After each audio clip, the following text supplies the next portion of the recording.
জাতীয় নাগরিক পার্টি সারা দেশের সকল সনাতন ধর্মাবলম্বী এবং ভক্তবৃন্দকে দুর্গা উৎসবের আন্তরিক শুভেচ্ছা জানাচ্ছে।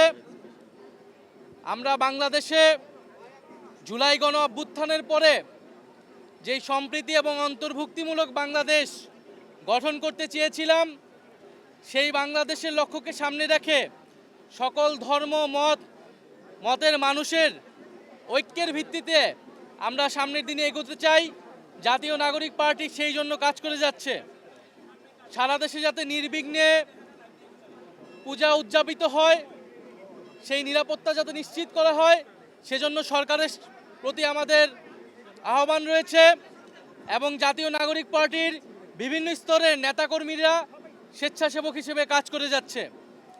আমরা সনাতন ধর্মাবলম্বী ভাই ও বোনদেরকে শুভেচ্ছা জানাই এবং যে অন্তর্ভুক্তিমূলক বাংলাদেশ গঠন করতে চাই, সেই বাংলাদেশে তাদের সমান মর্যাদা এবং সমান অধিকার নিশ্চিত হয়, সেই জন্য জাতীয় নাগরিক পার্টি কাজ করে যাবে।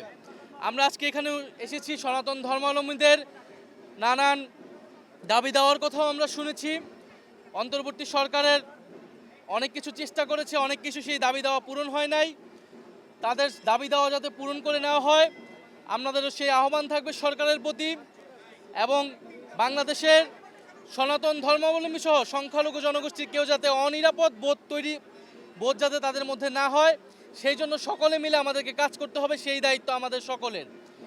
এবং জাতীয় নাগরিক পার্টি আগামী নির্বাচন এবং প্রার্থী নির্বাচনে অবশ্যই সকল ধর্মের এবং সম্প্রদায়ের অংশগ্রহণ নিশ্চিত করবে। আমাদের নির্বাচনী ইশতেহারেও আমরা যাতে সকল নাগরিকের সমান মর্যাদা, সকল সম্প্রদায়ের সমান অধিকার এবং মর্যাদা নিশ্চিত হয়, সেই লক্ষ্যে আমরা কাজ করব।